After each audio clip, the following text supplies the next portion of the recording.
உலகத்திலேயே 1ஆம் நம்பர் கஞ்சன்னா அது இந்த ஆள் தான். சூப்பர் மார்க்கெட்டுக்கு ஷாப்பிங் பண்ண போறப்ப கூட எக்ஸ்பைரி ஆக போகிற ரேட்டு கம்மியான பொருட்களை தான் வாங்குவாரு. பில் பே பண்ற இடத்துல கூட பணத்தை கொடுப்பாருன்னு பார்த்தா கூப்பன்ஸை தான் கொடுப்பாரு. இவர் யூஸ் பண்ற டூத் பேஸ்ட்டுக்கு வாயிருந்து அழுதுரும். அந்த அளவுக்கு அதை நசுக்கி எடுத்துருவாரு. அவரோட அப்பா போட்டோவுக்கு தூபம் காட்டுறப்ப கூட ஒரு ஊதுபத்திய 3 துண்டா உடைச்சு அதையே 3 டைம் யூஸ் பண்ணுவாரு. அந்த அளவுக்கு மகா கஞ்சனா இருப்பாரு. பிரேக்ஃபாஸ்ட்டுக்கு கூட டெய்லி ஒரு எக்கு மட்டும் தான் சாப்பிடுவாரு. இப்படி ஓவர் கஞ்சத்தனமா இருந்து 30 வருஷத்துல கஷ்டப்பட்டு $2 மில்லியன் சேர்த்துடுறாரு. இதுக்கப்புறம் ஒர்க்ல இருந்து ரிட்டையர்ட் ஆகி நிம்மதியா ரெஸ்ட் எடுத்து வாழலாம்னு முடிவு பண்றாரு. அப்படி இருக்கப்ப அடுத்த நாளே திடீர்னு லிப்டுக்குள்ள மயங்கி விழுந்துடுறாரு. ஹாஸ்பிட்டலுக்கு போய் செக் பண்ணி பார்த்ததுல அவருக்கு பிரெயின் டியூமர்னு டாக்டர் சொல்லிடுறாங்க. உடனே அவர் பயங்கர ஷாக் ஆயிடுறாரு. அவரால் அதை நம்பவே முடியல.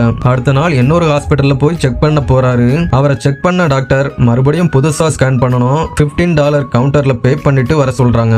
ஆனா கஞ்சத்தனப்பட்டு $15 செலவு பண்ணணுமான்னு யோசிச்சுட்டு ஒரு வாரத்துக்கு அப்புறம் திரும்பவும் பழைய ஹாஸ்பிட்டலுக்கே வர்றாரு.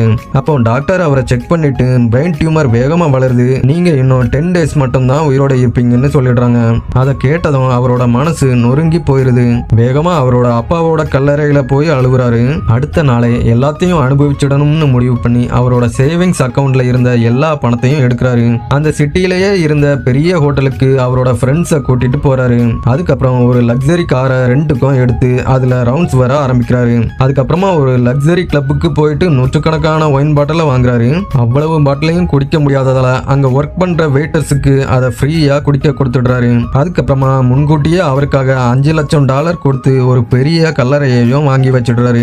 உடனே ப்ரீ டெத் மேக்கப் டெஸ்டையும் பண்ணி பாக்குறாரு. எல்லா பணத்தையும் செலவு பண்ணி முடிச்சிட்டு அவர் வீட்டுக்கு போயிட்டு சாப்பிட்டுட்டு படுக்கிறப்ப திடீர்னு மயங்கி விழுந்துடுறாரு. உடனே அவரோட ஃப்ரெண்ட்ஸ் வேகமா அவரை ஹாஸ்பிட்டலுக்கு தூக்கிட்டு போறாங்க.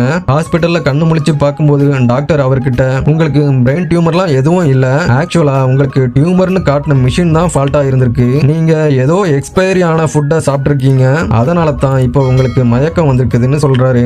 இந்த உண்மையை கேட்டதுக்கு அப்புறம் அவர் உயிரோட இருந்திருப்பாருன்னு நினைக்கிறீங்களா?